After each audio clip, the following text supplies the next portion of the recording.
Hi and welcome to Urban Goes Green. You may notice that we're actually not on a Friday afternoon, we're now on Monday at 12 o'clock. So this is our new time for all of our viewers. We'll now be on Mondays from now on. Now, I'm here with, we've been talking to Jessica Steinberger from the Moreland Energy Foundation. Now Jessica is actually the program coordinator and is involved in a lot of the initiatives that they're doing across the Moreland City Council as well as broader. And we're talking to her today, Urban Foundation, because we're interested in finding out a little bit more about how they engage the local business and residential community in Moreland. Obviously Moreland City Council has got a great reputation for being green and being more sustainable. And as you know, we're developing our Sustainable Living Centre, so we're hoping to tap into some of that knowledge that you've got. So could you just tell our viewers perhaps some of the history behind the foundation? Yep. So the Moreland Energy Foundation has a really interesting history. In Brunswick, Coburg, the council used to own and supply electricity to its residents and businesses. During the 90s, the energy sector was privatised, and at that time, the Brunswick Electricity Supply Company was running some really innovative and exciting household energy efficiency programs. So they were some of the first PV panels that got put up in Victoria or put up through some of their programs. It was also very community driven, so the community were really supportive of what the Brunswick Electricity Supply Company are doing. And when it was privatised, they really campaigned very hard to ensure that some of that sale money went towards setting up a similar organisation.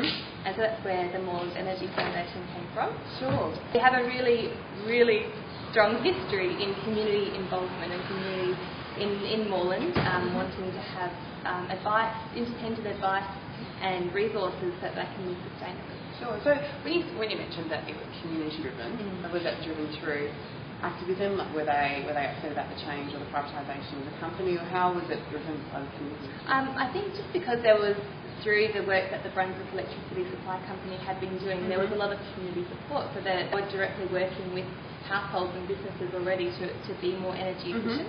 Right. So I think the people in the community saw the value of what they were able to do and wanted to ensure that continued. Right. And what's your role or what's your project that you're all working on? I work across a range of projects. One of the biggest programs that I've worked on is called Zero Carbon Moreland, which is a really exciting community campaign. So we've been running that for about 18 months. And it's involving households, businesses and community groups to reduce their carbon footprint. Right. So we've been providing them with tools like an online calculator to help them calculate their carbon footprint. And we also run a range of different services that are actually going to help them reduce their energy. So in the household program, for example, we've been running a solar hot water bulk buy scheme. We've currently got about 80 households who have agreed to go ahead and install a solar hot water system.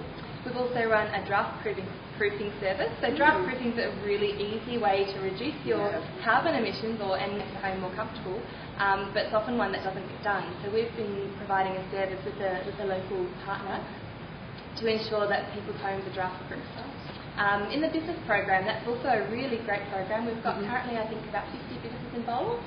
And in that program, they receive a free energy audit and also some retrofitting. As part of that, so we work with a lot of small businesses, so a lot of their costs are reduced through very simple measures like changing light bulbs.